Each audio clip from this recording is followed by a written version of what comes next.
ਵਾਹਿਗੁਰੂ ਜੀ ਕਾ ਖਾਲਸਾ ਵਾਹਿਗੁਰੂ ਜੀ ਕੀ ਫਤਿਹ। ਗੁਰੂ ਪਿਆਰੀ ਗੁਰੂ ਸਵਾਰੀ ਪਰਮ ਸਤਿਕਾਰਯੋਗ ਸਾਧ ਸੰਗਤ ਜੀਓ, ਅੱਜ ਦਾਸ ਸੰਤ ਮਹਾਂਪੁਰਖ ਬਾਬਾ ਮਹਾਹਰਨਾਮ ਸਿੰਘ ਜੀ ਦੀ ਚੱਲ ਰਹੀ ਲੜੀਵਾਰ ਪ੍ਰਸੰਗ ਕਥਾ ਦੇ ਤਹਿਤ ਉਹਨਾਂ ਦੇ ਅਗਲੇ ਜੀਵਨ ਦਰਸ਼ਨਾਂ ਦੀ ਕੜੀ ਦਾਸ ਆਪ ਸਾਰੀਆਂ ਸੰਗਤਾਂ ਨਾਲ ਸਾਂਝਾ ਕਰਦਾ ਹੈਗਾ। ਸੋ ਇੱਕ ਨਾ ਭਾਈ ਅਤਰ ਸਿੰਘ ਜੀ ਮਾਣ ਹੋਇਆ। ਇਹ ਜਿਹੜੇ ਭਾਈ ਅਤਰ ਸਿੰਘ ਮਾਣ ਸੀਗੇ, ਇਹ ਮਹਾਂਪੁਰਖਾਂ ਦੇ ਜਦ ਦਰਸ਼ਨ ਕਰਨ ਆਏ ਤਾਂ ਬਾਬਾ ਮਹਾਹਰਨਾਮ ਸੋਹਣਾ ਨੇ ਇਹਨਾਂ ਵੱਲ ਤੱਕਿਆ ਤੇ ਤੱਕਦੇ ਸਾਰ ਦੇਖਿਆ ਕਿ ਇਹ ਜਿਹੜਾ ਆਦਮੀ ਆ ਬੜਾ ਕੰਜੂਸ ਆ। ਇੰਨਾ ਕੰਜੂਸ ਆ ਵੀ ਕਦੀ ਕਿਸੇ ਦੇ ਉੱਤੇ ਪਰਉਪਕਾਰ ਦੇ ਵਾਸਤੇ, ਕਦੀ ਦਾਨ ਪੁੰਨ ਵਾਸਤੇ ਕਦੀ ਕੋਈ ਪੈਸਾ ਨਹੀਂ ਖਰਚਦਾ ਹੈਗਾ। ਪਰ ਫਿਰ ਵੀ ਮਹਾਂਪੁਰਖਾਂ ਨੇ ਇਸ ਨੂੰ ਆਖਿਆ, ਕਹਿੰਦੇ ਭਾਈ ਅਤਰ ਸਿੰਘ, ਆਪਾਂ ਨਾ ਦੋਨੇ ਪਿਛਲੇ ਜਨਮ ਦੇ ਵਿੱਚ ਭਰਾ ਸੀਗੇ। ਜਦ ਇਹ ਗੱਲ ਹੋਈ ਤਾਂ ਇਹ ਬਚਨ ਜਿਹੜਾ ਸੀ ਭਾਈ ਅਤਰ ਸਿੰਘ ਮਾਣ ਜਿਹੜਾ ਸੀਗਾ ਉਹ ਸਮਝ ਨਹੀਂ ਸਕਿਆ ਤੇ ਬਾਬਾ ਜੀ ਨੂੰ ਕਹਿਣ ਲੱਗਾ, ਕਹਿੰਦਾ ਮਹਾਂਪੁਰਖੋ ਮੈਂ ਕੀ ਜਾਣਦਾ ਹੈਗਾ ਕਿ ਅਸੀਂ ਭਰਾ ਸੀ ਜਾਂ ਕੁਛ ਹੋਰ ਸੀ। ਬਾਬਾ ਜੀ ਨੂੰ ਜਦੋਂ ਇਹ ਗੱਲ ਕਹੀ ਤੇ ਸੰਤ ਮਹਾਂਪੁਰਖ ਬਾਬਾ ਮਹਾਹਰਨਾਮ ਸਿੰਘ ਹੁਣੀ ਚੁੱਪ ਕਰ ਗਏ। ਬਾਅਦ ਦੇ ਵਿੱਚ ਉਹਨੂੰ ਕਹਿਣ ਲੱਗੇ, ਕਹਿੰਦੇ ਪੁਰਖਾ, ਜੀਵਨ ਦੇ ਵਿੱਚ ਜ਼ਿਆਦਾ ਕੰਜੂਸੀ ਨਹੀਂ ਕਰੀਦੀ, ਜ਼ਿਆਦਾ ਪੈਸਾ ਨਹੀਂ ਜੋੜੀਦਾ, ਕਿਤੇ ਕਿਤੇ ਪਰਉਪਕਾਰ ਵਾਸਤੇ ਦਾਨ ਪੁੰਨ ਕਰ ਲੈਣਾ ਬਹੁਤ ਵਧੀਆ ਗੱਲ ਹੈ।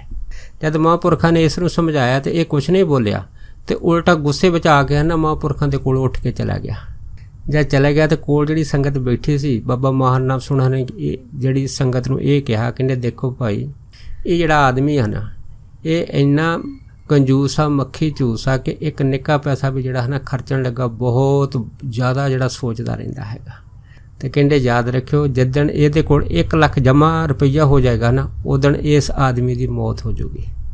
ਦੇਖੋ ਉਹੀ ਗੱਲ ਹੋਈ, ਸਮਾਂ ਆਪਣੀ ਚਾਲੇ ਚੱਲਦਾ ਗਿਆ ਤੇ ਇਹ ਭਾਈ ਅਤਰ ਸਿੰਘ ਜਿਹੜੇ ਮਾਣ ਸੀਗੇ ਇਹ ਪੈਸਾ ਜੋੜਦੇ ਗਏ। ਜਦੋਂ ਇਹਨਾਂ ਦੇ ਕੋਲ 1 ਲੱਖ ਰੁਪਈਆ ਹੋਇਆ ਤੇ ਮਹਾਂਪੁਰਖਾਂ ਦਾ ਬਚਨ ਸੱਤ ਹੋਇਆ, ਇਹਦੀ ਜਿਹੜੀ ਸੀ ਉਸੇ ਟਾਈਮ ਜਿਹੜੀ ਸੀ ਮੌਤ ਹੋ ਗਈ ਸੀ। ਇਹ ਜਿਹੜੀ ਵਾਰਦਾਤ ਸੀ ਇਹ ਭਾਈ ਕਰਤਾਰ ਸਿੰਘ BA ਗੋਬਿੰਦਪੁਰ ਵਾਲੇ ਨੇ ਜਿਹੜੀ ਸੀ ਇਹ ਮਹਾਂਪੁਰਖਾਂ ਨਾਲ ਸਾਂਝੀ ਕੀਤੀ ਸੀ। ਸੋ ਅਗਲੀ ਜਿਹੜੀ ਵਾਰਦਾਤ ਹੈ ਉਹ ਭਾਈ ਝੰਡਾ ਸਿੰਘ ਹੁਣਾਂ ਨੇ ਸਾਂਝੀ ਕੀਤੀ ਆ। ਉਹਨਾਂ ਨੇ ਦੱਸਿਆ ਹੈਗਾ ਕਿ ਇੱਕ ਵਾਰੀ ਕੁਛ ਮਜ਼ਦੂਰ ਜਿਹੜੇ ਸੀਗੇ ਉਹ ਸੂਆ ਪੱਟਣ ਵਾਸਤੇ ਜਿਹੜੇ ਸੀ ਉਹ ਬਾਬਾ ਜੀ ਦੇ ਨਜ਼ਦੀਕ ਪਹੁੰਚੇ। ਇਹ ਜਿਹੜਾ ਸੂਆ ਸੀਗਾ ਇਹ ਰੂਮੀ ਦੇ ਕੋਲ ਸੂਆ ਸੀਗਾ, ਪਰ ਉਹਨਾਂ ਟਾਈਮਾਂ ਦੇ ਵਿੱਚ ਗਰਮੀਆਂ ਦਾ ਮੌਸਮ ਸੀ ਜਦੋਂ ਸੂਆ ਦੀ ਜਿਹੜੀ ਸੀ ਮਿੱਟੀ ਪੱਟਣੀ ਇਹਨਾਂ ਨੇ ਆਰੰਭ ਕੀਤੀ। ਜਦ ਮਿੱਟੀ ਪੱਟਣੀ ਆਰੰਭ ਕੀਤੀ ਆ ਤੇ ਇਹ ਕਾਫੀ ਜ਼ਿਆਦਾ ਇਸ ਤਰ੍ਹਾਂ ਮਜ਼ਦੂਰੀ ਕਰਦੇ ਕਰਦੇ ਥੱਕ ਗਏ ਤੇ ਜਿੱਥੇ ਬਾਬਾ ਜੀ ਬੋਹੜ ਦੇ ਥੱਲੇ ਬੈਠੇ ਸੀਗੇ ਉੱਥੇ ਆ ਕੇ ਹੈ ਨਾ ਇਹ ਖੜ ਕੇ ਆਰਾਮ ਕਰਨ ਲੱਗ ਪਏ। ਤੇ ਉਸ ਟਾਈਮ ਮਹਾਂਪੁਰਖਾਂ ਦੇ ਕੋਲ ਸੰਤ ਬਿਹਾਲਦਾਸ ਹੀ ਬੈਠੇ ਸੀ। ਬਾਬਾ ਜੀ ਕਹਿਣ ਲੱਗੇ, ਕਹਿੰਦੇ ਬਿਹਾਲਦਾਸ, ਇਹ ਜਿਹੜੇ ਮਜ਼ਦੂਰ ਭਾਈ ਆ ਇਹਨਾਂ ਨੂੰ ਹੁਣ ਤੁਸੀਂ ਥੋੜ੍ਹਾ ਜਲ ਪਾਣੀ ਛਕਾਵੋ, ਗਰਮੀ ਬਹੁਤ ਜ਼ਿਆਦਾ ਹੈਗੀ। ਤੇ ਸੰਤ ਬਿਹਾਲਦਾਸ ਜੀ ਹੁਣਾਂ ਨੇ ਇਹਨਾਂ ਨੂੰ ਜਲ ਪਾਣੀ ਛਕਾਇਆ।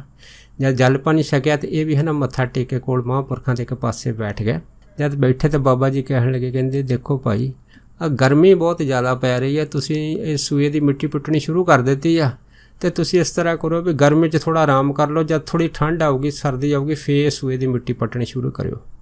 ਪਰ ਉਹ ਮਜ਼ਦੂਰ ਕਹਿਣ ਲੱਗੇ ਵੀ ਮਹਾਂਪੁਰਖੋ, ਨਹੀਂ, ਅਸੀਂ ਹੈ ਨਾ ਠੇਕਾ ਲਿਆ ਹੈਗਾ ਇਸ ਮਿੱਟੀ ਪੱਟਣ ਦਾ ਤੇ ਇਹ ਠੇਕਾ ਜਿਹੜਾ ਹੈ ਨਾ ਸਮੇਂ ਦੇ ਵਿੱਚ ਦਿੱਤਾ ਗਿਆ ਹੈਗਾ ਤੇ ਇਸ ਕਰਕੇ ਸਾਡੀ ਮਜਬੂਰੀ ਬਣ ਜਾਂਦੀ ਆ ਕਿ ਸਾਨੂੰ ਇਹ ਮਿੱਟੀ ਪੱਟਣੀ ਪੈ ਰਹੀ ਹੈ। ਕਿਉਂਕਿ ਜੇ ਅਗਰ ਸਮੇਂ ਸਿਰ ਅਸੀਂ ਮਿੱਟੀ ਨਾ ਪੱਟ ਕੇ ਇਹ ਜਿਹੜਾ ਸੂਆ ਜਿਹੜਾ ਪੱਧਰਾ ਕੀਤਾ ਤੇ ਫਿਰ ਜਿਹੜਾ ਹੈਗੇ ਆ ਉਹ ਸਾਡਾ ਜੋ ਐਗਰੀਮੈਂਟ ਹੈਗਾ ਇਹਨਾਂ ਸੂਏ ਵਾਲਿਆਂ ਦੇ ਨਾਲ, ਉਹ ਫਿਰ ਜਿਹੜਾ ਐਗਰੀਮੈਂਟ ਪੂਰਾ ਨਹੀਂ ਹੁੰਦਾ ਹੈਗਾ। ਜਦ ਇਹ ਗੱਲ ਬਾਬਾ ਜੀ ਦੇ ਨਾਲ ਉਹਨਾਂ ਨੇ ਸਾਂਝੀ ਕੀਤੀ ਤੇ ਬਾਬਾ ਜੀ ਕਹਿਣ ਲੱਗੇ, ਚਲੋ ਇਸ ਤਰ੍ਹਾਂ ਕਰੋ, ਤੁਸੀਂ 2 ਦਿਨ ਆਰਾਮ ਕਰ ਲਓ, ਜੇ ਜ਼ਿਆਦਾ ਨਹੀਂ ਹੈਗਾ ਤਾਂ 2 ਦਿਨ ਬਾਅਦ ਤੁਸੀਂ ਪੱਟਿਓ। ਪਰ ਉਹ ਕਹਿਣ ਲੱਗੇ, ਮਹਾਂਪੁਰਖੋ ਕੀ ਕਰੀਏ, 2 ਦਿਨ ਆਰਾਮ ਕਰਕੇ ਕੀ ਕਰਾਂਗੇ, ਕੁਛ ਨਾ ਕੁਛ ਮਿੱਟੀ ਪੱਟੀ ਜਾਊਗੀ। ਪਰ ਉਹਨਾਂ ਵਿੱਚ ਇੱਕ ਮਜ਼ਦੂਰ ਬੋਲਿਆ, ਬਾਬਾ ਜੀ ਮਿੱਟੀ ਤਾਂ ਬਹੁਤ ਸਖਤ ਹੈਗੀ ਹੈ, ਜਿੰਨੀ ਪੱਟਣ ਦੀ ਕੋਸ਼ਿਸ਼ ਕਰਦੇ ਆ ਉਨੀ ਜਿਹੜੀ ਕਹੀ ਆ ਉਹ ਥੱਲੇ ਨਹੀਂ ਜਾਂਦੀ ਹੈ। ਤੇ ਬਾਬਾ ਜੀ ਕਹਿਣ ਲੱਗੇ, ਕਹਿੰਦੇ ਭਾਈ ਚਲੋ ਠੀਕ ਆ, ਤੁਸੀਂ ਹੈ ਨਾ 2 ਦਿਨ ਮਿੱਟੀ ਜਿਹੜੀ ਹੈਗੀ ਆ ਉਹ ਰਹਿਣ ਦਿਓ ਤੇ ਅਸੀਂ ਇਸ ਤਰ੍ਹਾਂ ਕਰਦੇ ਹਾਂ, ਇੰਦਰ ਦੇਵਤੇ ਜੀ ਦੇ ਅੱਗੇ ਜਾਣੀ ਕਿ ਅਸੀਂ ਇਸ ਮਿੱਟੀ ਨੂੰ ਪੱਟਣ ਵਾਸਤੇ ਹੈ ਨਾ ਇੱਕ ਸਿਫਾਰਿਸ਼ ਕਰ ਦਿੰਦੇ ਹਾਂ। ਜਦ ਇੰਨੀ ਗੱਲ ਹੋਈ ਤਾਂ ਉਹ ਕਹਿਣ ਲੱਗੇ, ਬਾਬਾ ਜੀ ਕਿਹੜੀ ਸਿਫਾਰਿਸ਼ ਕਰੋਗੇ? ਬਾਬਾ ਜੀ ਕਹਿਣ ਲੱਗੇ, ਸਿਫਾਰਿਸ਼ ਕੀ ਕਰਨੀ ਆ, ਇੰਦਰ ਦੇਵਤੇ ਨੂੰ ਕਹਾਂਗੇ ਕਿ 1 ਬਾਲਟੀ ਪਾਣੀ ਦੀ ਡੋਲ ਦੇ, ਮਿੱਟੀ ਨਰਮ ਹੋ ਜਾਊਗੀ, ਫੇਰ ਪੱਟ ਲਿਓ। ਜਦ ਇਹ ਗੱਲ ਹੋਈ ਤਾਂ ਮਜ਼ਦੂਰ ਇੱਕ ਦੂਜੇ ਵੱਲ ਦੇਖਣ ਲੱਗੇ ਤੇ ਉਹਨਾਂ ਨੂੰ ਮਹਾਂਪੁਰਖਾਂ ਦੀ ਗੱਲ ਦੇ ਉੱਤੇ ਹੈ ਨਾ ਕਾਫੀ ਯਕੀਨ ਆ ਗਿਆ। ਉਹ ਮੱਥਾ ਟੇਕ ਕੇ ਚਲੇ ਗਏ। ਤੇ ਜਦ ਉਹ ਰਾਤ ਹੋਈ ਵਾਕਈ ਇੱਕ ਬੱਦਲੀ ਆਈ, ਮੀਂਹ ਪਿਆ, ਮਿੱਟੀ ਜਿਹੜੀ ਸੀਗੀ ਉਹ ਨਰਮ ਹੋ ਗਈ। ਪਰ ਜਦ 2 ਦਿਨ ਬਾਅਦ ਉਹਨੇ ਕੀ ਦੇਖਿਆ ਤੇ ਮਿੱਟੀ ਜਦ ਪੱਟਣੀ ਸ਼ੁਰੂ ਕੀਤੀ ਤਾਂ ਫਟਾਫਟ ਮਿੱਟੀ ਪੱਟ ਹੋਵੇ। ਇਹ ਦੇਖ ਕੇ ਮਜ਼ਦੂਰ ਵੀ ਬੜੇ ਹੈਰਾਨ ਹੋਏ। ਥੋੜ੍ਹੀ ਜਿਹੀ ਮਿੱਟੀ ਪੱਟ ਕੇ ਫਿਰ ਬਾਬਾ ਜੀ ਦੇ ਪਾਸ ਆ ਕੇ ਬਹਿਣ ਲੱਗੇ। ਕਹਿੰਦੇ ਮਹਾਂਪੁਰਖੋ ਕੋਈ ਸੇਵਾ ਕਰੋ, ਕੋਈ ਸਾਨੂੰ ਸੇਵਾ ਦੱਸੋ। ਤੇ ਮਹਾਂਪੁਰਖ ਕਹਿਣ ਲੱਗੇ, ਕਹਿੰਦੇ ਭਾਈ ਸੇਵਾ ਵਾਸਤੇ ਤਾਂ ਸਾਡੇ ਪਾਸ ਆਦਮੀ ਹੈਗਾ। ਉਹ ਕਹਿਣ ਲੱਗੇ ਫਿਰ ਵੀ ਸਾਨੂੰ ਥੋੜ੍ਹੀ ਜਿਹੀ ਸੇਵਾ ਦੱਸੋ, ਤਾਂ ਜੋ ਜਿਹੜੀ ਮਿੱਟੀ ਤੋਂ ਮੀਂਹ ਪੈ ਗਿਆ ਤੁਹਾਡੇ ਕੋਈ ਬਚਨ ਦੇ ਨਾਲ ਮਿੱਟੀ ਨਰਮ ਹੋ ਗਈ, ਸਾਡਾ ਇੰਨਾ ਕੰਮ ਸੌਖਾ ਹੋ ਗਿਆ। ਤੇ ਬਾਬਾ ਜੀ ਵੀ ਕਹਿਣ ਲੱਗੇ, ਕਹਿੰਦੇ ਚੰਗਾ ਭਾਈ, ਸੇਵਾ ਤਾਂ ਅਸੀਂ ਤੁਹਾਨੂੰ ਦੱਸ ਦਿੰਦੇ ਹਾਂ ਜੇ ਕਰ ਲਓਗੇ। ਉਹ ਕਹਿੰਦੇ ਮਹਾਂਪੁਰਖੋ ਕੋਈ ਗੱਲ ਨਹੀਂ, ਅਸੀਂ ਸੇਵਾ ਕਰ ਲਵਾਂਗੇ, ਤੁਸੀਂ ਸਾਨੂੰ ਸੇਵਾ ਦੱਸੋ। ਬਾਬਾ ਜੀ ਵੀ ਕਹਿਣ ਲੱਗੇ, ਕਹਿੰਦੇ ਜਿਹੜੇ ਤਾਂ ਤੁਹਾਡੇ ਵਿੱਚੋਂ ਗੁਰਸਿੱਖ ਆਦਮੀ ਹੈ ਉਹ ਨਾ ਵਾਹਿਗੁਰੂ ਵਾਹਿਗੁਰੂ ਜਪਿਆ ਕਰੋ, ਜਿਹੜੇ ਮੁਸਲਮਾਨ ਆ ਉਹ ਲਾ ਲਾ ਕਿਆ ਕਰੋ, ਜਿਹੜੇ ਹਿੰਦੂ ਆ ਰਾਮ ਰਾਮ ਕਿਆ ਕਰੋ। ਇਸ ਤਰ੍ਹਾਂ ਬਾਬਾ ਜੀ ਨੇ ਜਿਸ ਤਰ੍ਹਾਂ ਦੇ ਕੋਈ ਧਰਮ ਦੇ ਆਦਮੀ ਸੀ ਉਹਨਾਂ ਨੂੰ ਉਸ ਧਰਮ ਦਾ ਉਪਦੇਸ਼ ਦੇ ਕੇ ਜਿਹੜਾ ਸੀਗਾ ਉਹ ਨਿਹਾਲ ਕਰ ਦਿੱਤਾ। ਅਸੀਂ ਸਾਰਿਆਂ ਨੇ ਬਾਬਾ ਜੀ ਨੂੰ ਮੱਥਾ ਟੇਕਿਆ ਅਤੇ ਕਿਹਾ ਮਹਾਂਪੁਰਖੋ ਠੀਕ ਆ, ਅਸੀਂ ਤੁਹਾਡੇ ਇਹਨਾਂ ਬਚਨਾਂ ਦੇ ਉੱਤੇ ਪਹਿਰਾ ਦਿਆਂਗੇ। ਸੋ ਇਹ ਜਿਹੜੇ ਸੂਏ ਦੀ ਗੱਲ ਸੀ ਇਹ ਸਰਦਾਰ ਝੰਡਾ ਸਿੰਘ ਹੁਣਾਂ ਨੇ ਦੱਸੀ ਸੀ। ਉਸ ਤੋਂ ਬਾਅਦ ਜਿਹੜੀ ਅਗਲੀ ਜੋ ਘਟਨਾ ਹੈਗੀ ਆ ਉਹ ਕਰਤਾਰ ਸਿੰਘ ਵੀਏ ਹੁਣਾਂ ਨੇ ਸਾਂਝੀ ਕੀਤੀ ਆ। ਉਹਨਾਂ ਨੇ ਦੱਸਿਆ ਸੀਗਾ ਕਿ ਇੱਕ ਆਸਾਰਾਮ ਜੋ ਗੋਬਿੰਦਪੁਰੇ ਦਾ ਰਹਿਣ ਵਾਲਾ ਸੀਗਾ, ਗਰਮੀਆਂ ਦੇ ਮੌਸਮ ਦੇ ਵਿੱਚ ਜਦ ਉੱਧਰ ਦੀ ਲੰਘਿਆ ਰੂਮੀ ਦੇ ਇਲਾਕੇ ਵਿੱਚ ਦੀ, ਜਿੱਥੇ ਮਹਾਂਪੁਰਖ ਜਿਹੜੇ ਸੀ ਆਪਣਾ ਆਸਣ ਲਾ ਕੇ ਬੈਠੇ ਸੀ, ਉਹ ਬੋਹੜ ਦੇ ਦਰੱਖਤ ਦੇ ਥੱਲੇ ਠੰਡੀ ਹਵਾ ਜਾਣ ਕੇ ਇਹਨੇ ਆਰਾਮ ਕੀਤਾ। ਜਦ ਆਰਾਮ ਕੀਤਾ ਤਾਂ ਥਕੇਵਾਂ ਲੈ ਗਿਆ ਅਤੇ ਜਦ ਉੱਠ ਕੇ ਤੁਰਨ ਲੱਗਾ ਤੇ ਬਾਬਾ ਜੀ ਕਹਿਣ ਲੱਗੇ, ਕਹਿੰਦੇ ਗੁਰਮੁਖਾ ਜਾਂਦਾ ਜਾਂਦਾ ਥੋੜ੍ਹੀ ਜਿਹੀ ਸੇਵਾ ਕਰ ਜਾ। ਜਦ ਇੰਨੀ ਗੱਲ ਹੋਈ ਆ ਤਾਂ ਫਿਰ ਇਹ ਜਿਹੜਾ ਆਸਾਰਾਮ ਸੀਗਾ ਇਹ ਖੜਾ ਹੋ ਗਿਆ। ਬਾਬਾ ਜੀ ਨੂੰ ਕਹਿਣ ਲੱਗਾ, ਦੱਸੋ ਜੀ ਕੀ ਸੇਵਾ ਕਰਾਂ। ਤੇ ਬਾਬਾ ਜੀ ਕਹਿਣ ਲੱਗੇ, ਉਹ ਸਾਹਮਣੇ ਹੈ ਨਾ ਮਿੱਟੀ ਦਾ ਢੇਰ ਪਿਆ ਹੈਗਾ, ਉਸ ਨੂੰ ਚੱਕ ਕੇ ਨਾ ਟੋਏ ਦੇ ਵਿੱਚ ਸਿੱਟ ਦੇ। ਜਦ ਇੰਨੀ ਗੱਲ ਹੋਈ ਆ ਤਾਂ ਫਿਰ ਆਸਾਰਾਮ ਨੇ ਸੋਚਿਆ ਕਿ ਮਹਾਂਪੁਰਖਾਂ ਨੇ ਮੈਨੂੰ ਪਹਿਲੀ ਵਾਰੀ ਸੇਵਾ ਦੱਸੀ, ਇਸ ਕਰਕੇ ਕਰਨੀ ਤਾਂ ਚਾਹੀਦੀ, ਚਾਹੇ ਗਰਮੀ ਜ਼ਿਆਦਾ ਹੈਗੀ ਆ, ਪਰ ਫਿਰ ਵੀ ਹੈ ਨਾ ਇਹਨੇ ਮਨ ਨੂੰ ਆਪਣੇ ਨੂੰ ਦਬਾਉਂਦੇ ਹੋਏ ਵੀ ਜਿਹੜੀ ਸੀ ਉਹ ਮਿੱਟੀ ਜਿਹੜੀ ਸੀਗੀ ਉਹਦੀ ਸੇਵਾ ਜਿਹੜੀ ਸੀ ਮਨ ਦੇ ਵਿੱਚ ਕਰਨ ਦਾ ਜਿਹੜਾ ਮਹਾਂਪੁਰਖਾਂ ਨੂੰ ਵਚਨ ਦਿੱਤਾ ਸੀਗਾ, ਉਹ ਵਚਨ ਨੂੰ ਪੂਰਾ ਕਰਨ ਵਾਸਤੇ ਆਪ ਮਿੱਟੀ ਦਾ ਟੋਕਰਾ ਲੈ ਕੇ ਕਹੀ ਲੈ ਕੇ ਜਿਹੜੇ ਸੀ ਮਿੱਟੀ ਦੇ ਢੇਰ ਕੋਲ ਚਲੇ ਗਿਆ। ਜਦ ਮਿੱਟੀ ਦੇ ਢੇਰ ਦੇ ਕੋਲ ਗਿਆ ਤੇ ਜਦ ਇਹਨੇ ਮਿੱਟੀ ਪੱਟੀ ਇੱਕ ਟੋਕਰਾ ਜਾ ਕੇ ਸੱਟਿਆ ਤੇ ਨੇ ਕੀ ਦੇਖਿਆ, ਇਹਦੇ ਪਿੱਛੇ ਹਨ ਪੈਛੜ ਦੀ ਆਵਾਜ਼ ਆਵੇ। ਜਦ ਪੈਛੜ ਦੀ ਆਵਾਜ਼ ਆਵੇ ਦੇਖੇ ਕਿ ਮੈਨੂੰ ਇਸ ਤਰ੍ਹਾਂ ਲੱਗਦਾ ਜਿੱਦਾਂ ਮੇਰੇ ਪਿੱਛੇ ਕੋਈ ਆਦਮੀਆਂ ਦਾ ਸਮੂਹ ਜਿਹੜਾ ਹੈਗਾ ਉਹ ਮੇਰੇ ਪਿੱਛੇ ਪਿੱਛੇ ਆ ਰਿਹਾ ਹੈਗਾ। ਖੈਰ ਜਦੋਂ ਇਹ ਟੋਏ 'ਚ ਮਿੱਟੀ ਸੱਟ ਕੇ ਵਾਪਸ ਆਇਆ ਇਹਨੂੰ ਕੁਛ ਦਿਖਾਈ ਨਹੀਂ ਦਿੱਤਾ, ਪਰ ਜਦੋਂ ਦੂਸਰੀ ਵਾਰ ਫਿਰ ਮਿੱਟੀ ਲੈਣ ਗਿਆ ਕੀ ਦੇਖਿਆ ਜਿਹੜਾ ਢੇਰ ਵਾ ਉਹ ਕਾਫੀ ਜਿਹੜਾ ਸੀਗਾ ਉਹ ਚੱਕਿਆ ਗਿਆ ਨਜ਼ਰ ਆਇਆ। ਇਹਨੇ ਮਨ 'ਚ ਸੋਚਿਆ ਪਹਿਲਾਂ ਤਾਂ ਮਿੱਟੀ ਕਾਫੀ ਲੱਗਦੀ ਸੀ, ਹੁਣ ਮਿੱਟੀ ਕਿੱਦਾਂ ਘਟ ਗਈ ਆ। ਪਰ ਫਿਰ ਵੀ ਮਨ 'ਚ ਸੋਚਿਆ ਸ਼ਾਇਦ ਹੋ ਸਕਦਾ ਮੇਰੇ ਮਨ ਦਾ ਭੁਲੇਖਾ ਹੋਵੇ। ਪਰ ਦੂਸਰੀ ਵਾਰ ਜਦ ਫਿਰ ਇਹਨੇ ਜਿਹੜੀ ਸੀ ਉਹ ਕਹੀ ਦੇ ਨਾਲ ਆਪਣੀ ਬੱਠਲ ਭਰੀ ਆ, ਜਦ ਸਿਰ 'ਤੇ ਚੁੱਕੀ ਆ ਤਾਂ ਫਿਰ ਇਸ ਤਰ੍ਹਾਂ ਪੈਛੜ ਦੀ ਆਵਾਜ਼ ਆਈ। ਜਦ ਟੋਏ 'ਚ ਸਿੱਟੀ ਆ ਪਿੱਛਾ ਮੁੜ ਕੇ ਦੇਖਿਆ ਤੇ ਪਿੱਛੇ ਕੁਛ ਵੀ ਨਹੀਂ ਸੀਗਾ। ਪਰ ਜਦੋਂ ਮਿੱਟੀ ਦੇ ਢੇਰ ਕੋਲ ਪਹੁੰਚਿਆ ਤਾਂ ਮਿੱਟੀ ਦਾ ਢੇਰ ਅੱਗੇ ਨਾਲ ਵੀ ਕਾਫੀ ਘਟ ਗਿਆ ਸੀਗਾ। ਪਰ ਤੀਸਰੀ ਵਾਰ ਜਦੋਂ ਇਹਨੇ ਫਿਰ ਜਿਹੜੀ ਸੀ ਬੱਠਲ ਭਰੀ ਆ, ਭਰ ਕੇ ਜਦ ਟੋਏ 'ਚ ਸਿੱਟੀ ਆ ਤੇ ਜਦ ਚੌਥੀ ਵਾਰੀ ਦੁਬਾਰਾ ਗਿਆ ਤਾਂ ਕੀ ਦੇਖਿਆ ਉੱਥੇ ਜਿਹੜੇ ਸੀ ਮਿੱਟੀ ਦਾ ਕੋਈ ਢੇਰ ਨਜ਼ਰ ਨਹੀਂ ਆ, ਸਾਰੀ ਮਿੱਟੀ ਸਾਫ਼ ਸੀ।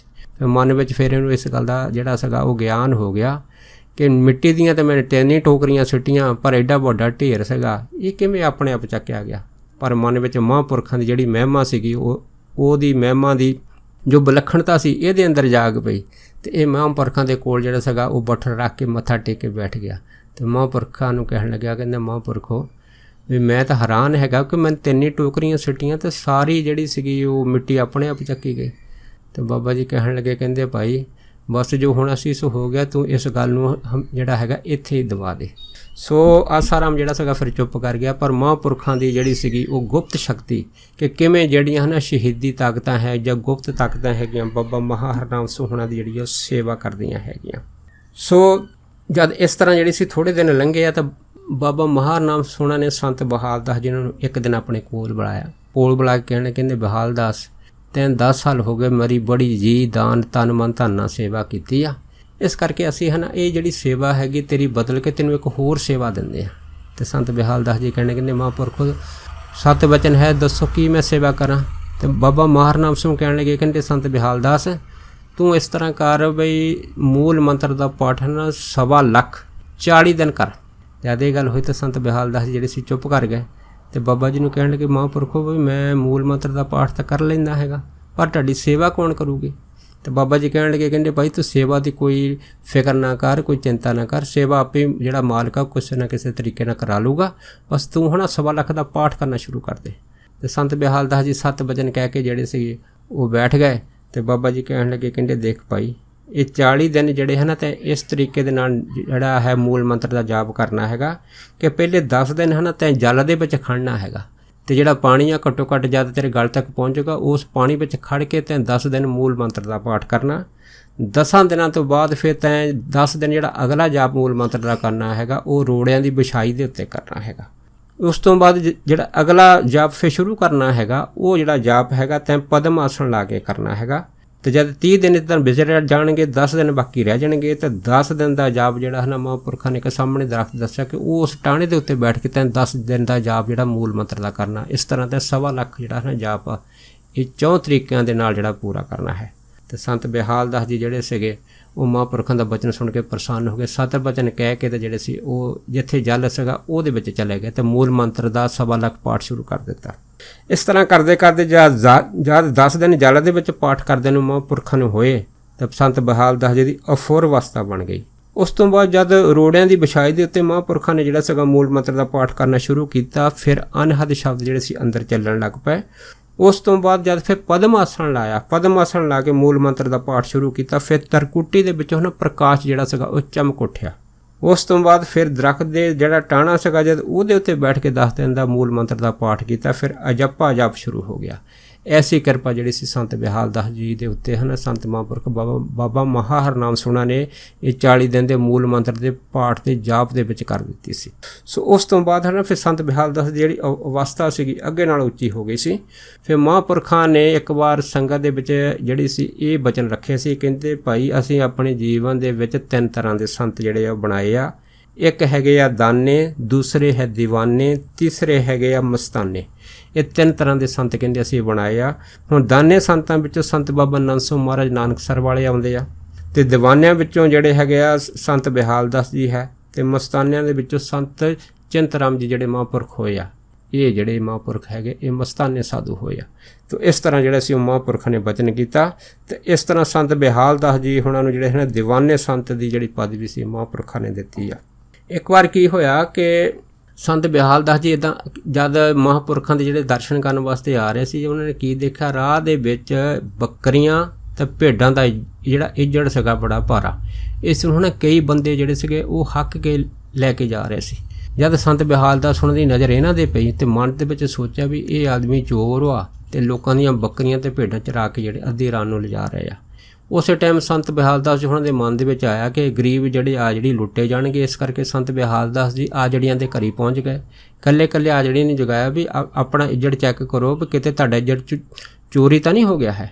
ਦੇਖੋ ਕੱਲੇ ਆਜੜੀ ਨੇ ਦੇਖਿਆ, ਸਾਰਿਆਂ ਨੇ ਦੇਖਿਆ ਵੀ ਸਾਡੀਆਂ ਬੱਕਰੀਆਂ ਪੂਰੀਆਂ ਹੈਗੀਆਂ। ਇਸ ਤਰ੍ਹਾਂ ਸੰਤ ਬਿਹਾਲ ਦਾਸ ਜੀ ਕੱਲੇ ਆਜੜੀ ਕੋ ਗਏ, ਪਰ ਸਭ ਨੇ ਜਦ ਇੱਜੜ ਆਪਣਾ ਚੈੱਕ ਕੀਤਾ ਦੇਖਿਆ ਤੇ ਸਾਰਿਆਂ ਦੀਆਂ ਬੱਕਰੀਆਂ ਭੇਡਾਂ ਪੂਰੀਆਂ। ਪਰ ਜਦ ਦਿਨ ਚੜ੍ਹਿਆ ਤੇ ਸੰਤ ਬਿਹਾਲ ਦਾਸ ਜੀ ਮਹਾਂਪੁਰਖਾਂ ਦੇ ਕੋਲ ਜਦ ਪਹੁੰਚੇ ਆ ਤੇ ਬਾਬਾ ਮਹਾਰਨਾਮ ਸੋਹਣਾ ਨੂੰ ਇਹ ਸਾਰੀ ਗੱਲ ਦੱਸੀ ਆ। ਤੇ ਬਾਬਾ ਜੀ ਕਹਿਣ ਲੱਗੇ, ਕਹਿੰਦੇ ਬਿਹਾਲ ਦਾਸ ਤੇਰੀ ਜਿਹੜੀ ਨਾ ਸੁਰਤ ਹੁਣ ਬਹੁਤ ਉੱਚੀ ਹੋ ਗਈ ਆ, ਕਿਉਂਕਿ ਜੋ ਤੈਂ ਦੇਖਿਆ ਹਨ ਇਹ ਸਾਰਾ ਕੁਝ ਅਦ੍ਰਿਸ਼ ਸੀਗਾ। ਇਹ ਅਦ੍ਰਿਸ਼ ਇਸ ਕਰਕੇ ਸੀਗਾ ਕਿ ਜਿਹੜੀਆਂ ਬੱਕਰੀਆਂ ਤੇ ਇੱਜੜ ਤੈਨੂੰ ਦਿਖਾਈ ਦੇ ਰਹੇ ਸੀ, ਅਸਲ ਦੇ ਵਿੱਚ ਇਹ ਬੱਕਰੀਆਂ ਤੇ ਇੱਜੜ ਨਹੀਂ ਸੀ, ਇਹ ਚੇਚਕ ਦੀ ਬਿਮਾਰੀ ਸੀਗੀ। ਜਿਵੇਂ ਕਹਿੰਦੇ ਜਿਹੜੇ ਆਜੜੀ ਆ ਭੇਡਾਂ ਨੂੰ ਹੱਕ ਕੇ ਲਿਜਾ ਰਿਹਾ, ਇਸ ਤਰ੍ਹਾਂ ਇਹ ਜਿਹੜੇ ਜਮਦੂਤ ਸੀਗੇ ਜਿਨ੍ਹਾਂ ਨੂੰ ਤੂੰ ਆਜੜੀ ਸਮਝਦਾ ਸੀਗਾ, ਇਹ ਜਮਦੂਤ ਜਿਹੜੇ ਇਹ ਆਜੜੇ ਨੂੰ ਜਿਹੜਾ ਹੈ ਹੱਕ ਕੇ ਲਿਜਾ ਰਿਹਾ। ਇਹ ਚੇਚਕ ਦੀ ਬਿਮਾਰੀ ਜਿਹੜੀ ਹੈ ਨਾ ਕਿਤੇ ਜਾ ਕੇ ਜਿਹੜਾ ਆਪਣਾ ਜੋ ਜਲਵਾ ਹੈਗਾ ਜ਼ਰੂਰ ਦਿਖਾਓਗੇ। ਸੋ ਸੰਤ ਬਿਹਾਲ ਦਾਸ ਹੋਣਾ ਨੂੰ ਜਦ ਇਹ ਗੱਲ ਮਹਾਂਪੁਰਖਾਂ ਨੇ ਦੱਸੀ ਸੀ ਤੇ ਸੰਤ ਬਿਹਾਲ ਦਾਸ ਜੀ ਜਿਹੜੇ ਸੀ ਬੜੇ ਹੈਰਾਨ ਹੋਏ ਸੀ ਮਹਾਂਪੁਰਖਾਂ ਦੀ ਇਹ ਗੱਲ ਸੁਣ ਕੇ। ਤੇ ਬਾਬਾ ਜੀ ਕਹਿਣ ਲੱਗੇ ਸੀ, ਕਹਿੰਦੇ ਭਾਈ ਤੇਰੀ ਹੁਣ ਅਵਸਥਾ ਉੱਚੀ ਹੋ ਗਈ ਆ। ਇਸ ਬ੍ਰਹਿਮੰਡ ਵਿੱਚ ਵਿਚਰ ਰਹੇ ਜੋ ਅਗੰਮੀ ਕੌਤਕ ਆ, ਜੋ ਗੁਪਤ ਕੌਤਕ ਆ, ਤੈਨੂੰ ਹੁਣ ਨਜ਼ਰ ਆਉਣੇ ਸ਼ੁਰੂ ਹੋ ਗਏ। ਹੁਣ ਉਹ ਸਮਾਂ ਆ ਗਿਆ ਹੈਗਾ ਕਿ ਅਸੀਂ ਤੈਨੂੰ ਕੋਈ ਨਾ ਕੋਈ ਤਾਕਤ ਬਖਸ਼ੀਏ ਜਿਹਦੇ ਨਾਲ ਤੂੰ ਇਹ ਅਜਰ ਜੋ ਖੇਡ ਹੈ ਇਹਨਾਂ ਨੂੰ ਜਰ ਸਕੇ। ਇਸ ਤਰ੍ਹਾਂ ਸੰਤ ਬਾਬਾ ਮਹਾਰਨਾਮ ਸੋਹਣਾ ਨੇ ਸੰਤ ਬਿਹਾਲ ਦਾਸ ਜੀ ਨੂੰ ਸਾਰੀ ਗੱਲ ਦੱਸੀ।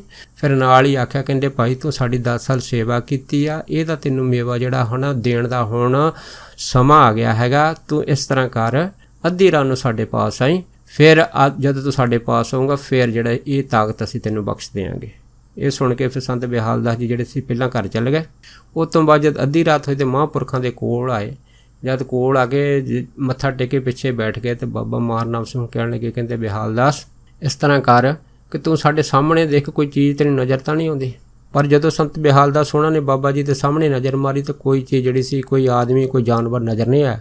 ਤੇ ਬਾਬਾ ਜੀ ਨੂੰ ਕਹਿਣ ਲੱਗਾ ਕਿ ਮੈਨੂੰ ਤਾਂ ਕੋਈ ਨਜ਼ਰ ਨਹੀਂ ਆਉਂਦਾ ਹੈਗਾ, ਕੇਵਲ ਇਹ ਮੱਕੀ ਦੇ ਟਾਂਡੇ ਪਏ ਆ, ਕੋਈ ਆਦਮੀ, ਕੋਈ ਜਾਨਵਰ, ਕੋਈ ਚੀਜ਼ ਸਾਹਮਣੇ ਨਹੀਂ ਹੈ। ਤੇ ਬਾਬਾ ਜੀ ਕਹਿੰਦੇ ਚਲੋ ਠੀਕ ਹੈ, ਇਹ ਗੱਲ ਕਹਿ ਕੇ ਸੰਤ ਬਾਬਾ ਮਾਹਰ ਨਾਮ ਸੋਹਣਾ ਨੇ ਜਦ ਮੂੰਹ ਤੋਂ ਕੱਪੜਾ ਲਾਇਆ, ਜਦ ਕੱਪੜਾ ਖੋਲ੍ਹਿਆ ਤੇ ਮੂਹਰੇ ਜਿਹੜੇ ਮੱਕੀ ਦੇ ਟਾਂਡੇ ਸੀ ਉਹਨਾਂ ਨੂੰ ਅੱਗ ਲੱਗ ਗਈ। ਜਦ ਮੱਕੀ ਦੀ ਅੱਗ ਲੱਗ ਗਈ ਤਾਂ ਸੰਤ ਬਿਹਾਲ ਦਾਸ ਜੀ ਪਿੱਛੇ ਬੈਠੇ ਕੌਤਕ ਦੇਖ ਰਹੇ ਆ। ਤੇ ਜਦ ਅੱਗ ਜਿਹੜੀ ਸੀ ਉਹ ਯਕਦਮ ਲੱਗੀ ਤੇ ਸੰਤ ਜੀ ਹੁਣਾਂ ਨੇ ਸੰਤ ਬਾਬਾ ਬਿਹਾਲ ਦਾਸ ਜੀ ਹੁਣਾਂ ਨੂੰ ਕਹਿਤਾ, ਕਹਿੰਦੇ ਭਾਈ ਇੱਦਾਂ ਕਰ, ਤੂੰ ਹੁਣ ਸਾਡੇ ਅੱਗੇ ਆ ਕੇ ਬੈਠ ਜਾ। ਜਦੋਂ ਸੰਤ ਬਿਹਾਲ ਦਾਸ ਜੀ ਨੇ ਮੱਥਾ ਟੇਕਿਆ, ਅੱਗੇ ਆ ਕੇ ਬੈਠ ਗਏ ਤੇ ਫਿਰ ਮਹਾਂਪੁਰਖਾਂ ਨੇ ਜਿਹੜੀ ਸੀਗੀ ਇਹ ਸੰਤ ਬਿਹਾਲ ਦਾਸ ਜੀ ਨੂੰ ਕਿਹਾ, ਕਹਿੰਦੇ ਦੇਖ ਭਾਈ, ਹੁਣ ਜੋ ਤੂੰ ਦੇਖੂੰਗਾ ਸਾਡੇ ਦੇ ਕੋਲ, ਤੂੰ ਬਸ ਦੇਖੀ ਜਾਣਾ ਹੈਗਾ, ਤੈਂ ਬੋਲਣਾ ਕੁਛ ਨਹੀਂ ਹੈ। ਜਦ ਐਸੀ ਕਿਰਪਾ ਕੀਤੀ ਆ ਸੰਤ ਬਾਬਾ ਮਾਹਰ ਨਾਮ ਸੁਣੇ ਸੰਤ ਬਿਹਾਲ ਦਾਸ ਜੀ ਤੇ ਸੰਤ ਬਿਹਾਲ ਦਾਸ ਜੀ ਨੇ ਕੀ ਦੇਖਿਆ ਕਿ ਮਹਾਂਪੁਰਖਾਂ ਨੇ ਇੱਕ ਐਸੀ ਜਿਹੜੀ ਗੁਪਤ ਨਜ਼ਰ ਸੀਗੀ ਉਹ ਸੰਤ ਬਿਹਾਲ ਦਾਸ ਜੀ ਉਹਨਾਂ ਦੀ ਖੋਲ੍ਹ ਦਿੱਤੀ। ਜਾਂ ਕੀ ਦੇਖਿਆ, ਜਿੰਨਾ ਵੀ 33 ਕਰੋੜ ਦੇਵੀ ਦੇਵਤਾ ਸੀਗਾ ਇਹ ਸਾਰਾ ਹੀ ਸੰਤ ਬਾਬਾ ਮਾਹਰ ਨਾਮ ਸੁਣਾ ਦੀ ਪਰਿਕਰਮਾ ਕਰ ਰਿਹਾ ਸੀਗਾ। ਤੇ ਬੜੀਆਂ ਸੰਖ ਦੀਆਂ ਬੜੀਆਂ ਕਣਕੋਰ ਜਿਹੜੀਆਂ ਆਵਾਜ਼ਾਂ ਸਰੀਲੀਆਂ ਸੀਗੀਆਂ ਸਭ ਸੁਣਾਈ ਦੇ ਰਹੀਆਂ ਸੀ। ਬੜੀ ਜੈ ਬ੍ਰਹਿਮੰਡਾਂ ਦੇ ਵਿੱਚ ਜਿਹੜੀ ਸੀ ਉਹ ਜੈ ਜੈਕਾਰ ਹੋ ਰਹੀ ਸੀ। ਇਹ ਸਾਰਾ ਦ੍ਰਿਸ਼ ਸੰਤ ਬਾਬਾ ਬਿਹਾਲ ਦਾਸ ਜੀ ਹੁਣ ਜਿਹੜੇ ਸੀਗੇ ਉਹ ਆਪਣੀ ਨਜ਼ਰ ਦੇ ਨਾਲ ਦੇਖਦੇ ਰਹੇ। ਤੇ ਸੰਤ ਬਾਬਾ ਮਾਹਰ ਨਾਮ ਹੁਣ ਜਿਹੜੇ ਚੁੱਪਚਾਪ ਜਿਹੜੇ ਸੀ ਅੱਖਾਂ ਬੰਦ ਕਰਕੇ ਆਪਣੀ ਸਮਾਧੀ 'ਚ ਬੈਠੇ ਰਹੇ। ਪਰ ਜਦੋਂ ਇਹ ਲੀਲਾ ਸਾਰੀ ਸਮਾਪਤ ਹੋਈ ਉਸ ਤੋਂ ਬਾਅਦ ਫਿਰ ਸੰਤ ਬਿਹਾਲ ਦਾਸ ਜੀ ਹੁਣਾਂ ਨੇ ਫਿਰ ਬਾਬਾ ਜੀ ਨੂੰ ਮੱਥਾ ਟੇਕਿਆ ਤੇ ਫਿਰ ਬਾਬਾ ਮਾਹਰ ਨਾਮ ਸੋਹਣਾ ਨੇ ਸੰਤ ਬਿਹਾਲ ਦਾਸ ਨੂੰ ਥਾਪੀ ਦਿੱਤੀ। ਥਾਪੀ ਦੇ ਕੇ ਕਹਿਣ ਲੱਗੇ, ਕਹਿੰਦੇ ਬਿਹਾਲ ਦਾਸ, ਅੱਜ ਤੋਂ ਬਾਅਦ ਇਹ ਲੋਕ ਦੀਆਂ ਸ਼ਕਤੀਆਂ ਤੇ ਪ੍ਰਲੋਕ ਦੀਆਂ ਸਾਰੀਆਂ ਸ਼ਕਤੀਆਂ ਤੇਰੇ ਅਧੀਨ ਚੱਲਣਗੀਆਂ, ਤੇਰੀ ਸੇਵਾ ਕਰਨਗੀਆਂ। ਬਸ ਹੁਣ ਸਮਾਂ ਆ ਗਿਆ ਹੈਗਾ ਕਿ ਤੂੰ ਹੁਣ ਜਿਹੜਾ ਆਪਣੇ ਦੂਸਰੀ ਜਗ੍ਹਾ 'ਤੇ ਜਾ ਕੇ ਆਪਣਾ ਇੱਕ ਐਸਾ ਸਥਾਨ ਬਣਾ ਜਿੱਥੇ ਕਲਯੁਗੀ ਜੀਵਨ ਨੂੰ ਤਾਰਨ ਵਾਸਤੇ ਜਿਹੜਾ ਨਾ ਤੂੰ ਦਿਨ ਰਾਤ ਨਾਮ ਦੀ ਜਿਹੜੀ ਆ ਜੋ ਵਰਖਾ ਹੈਗੀ ਪੂਰੀ ਸੰਗਤ ਦੇ ਉੱਪਰ ਕਰ। ਸੰਤ ਬਾਬਾ ਬਿਹਾਲ ਦਾਸ ਜੀ ਉਹਨਾਂ ਨੂੰ ਇਹ ਬਚਨ ਦਿੱਤੇ। ਪਰ ਸੰਤ ਬਿਹਾਲ ਦਾਸ ਜੀ ਦੀ ਅੱਖਾਂ ਦੇ ਨੇਤਰਾਂ ਦੇ ਵਿੱਚ ਜਲ ਆ ਗਿਆ। ਪਰ ਉਹ ਸੰਤ ਬਾਬਾ ਮਾਹਰ ਨਾਮ ਸੋਹਣਾ ਨੂੰ ਛੱਡਣਾ ਤਾਂ ਦਿਲੋਂ ਨਹੀਂ ਸੀ ਚਾਹੁੰਦੇ। ਪਰ ਫਿਰ ਵੀ ਮਹਾਂਪੁਰਖਾਂ ਦਾ ਕਿਉਂਕਿ ਹੁਕਮ ਜਿਹੜਾ ਸਭ ਤੋਂ ਵੱਡੀ ਮਹਾਂਪੁਰਖਾਂ ਦੀ ਖੁਸ਼ੀ ਹੁੰਦੀ ਆ, ਇਸ ਕਰਕੇ ਹੁਕਮ ਮੰਨ ਕੇ ਸੰਤ ਬਿਹਾਲ ਦਾਸ ਜੀ ਨੂੰ ਮੱਥਾ ਟੇਕਿਆ ਤੇ ਸਾਰੀਆਂ ਖੁਸ਼ੀਆਂ ਜਿਹੜੀਆਂ ਸੀਗੀਆਂ ਸੰਤ ਮਹਾਂਪੁਰਖ ਬਾਬਾ ਮਾਹਰ ਨਾਮ ਸਿੰਘ ਪ੍ਰਾਪਤ ਕਰਕੇ ਆਪਣਾ ਲੋਕ ਤੇ ਪਰਲੋਕ ਸਾਰੇ ਸਹੇਲੇ ਕਰ ਲਏ। ਸੋ ਦਾਸ ਇੰਨੇ ਹੀ ਵਚਨ ਕਰਦਾ ਹੋਇਆ ਖਿਮਾ ਦਾ ਜਾਚਕ ਹੈ ਜੀ। ਹੋਈਆਂ ਬੇਅੰਤ ਭੁੱਲਾਂ ਚੁੱਕਾਂ ਦੀ ਖਿਮਾ ਬਖਸ਼ਣੀ। ਸੋ ਫਤਿਹ ਬੁਲਾਓ। ਵਾਹਿਗੁਰੂ ਜੀ ਕਾ ਖਾਲਸਾ, ਵਾਹਿਗੁਰੂ ਜੀ ਕੀ ਫਤਿਹ।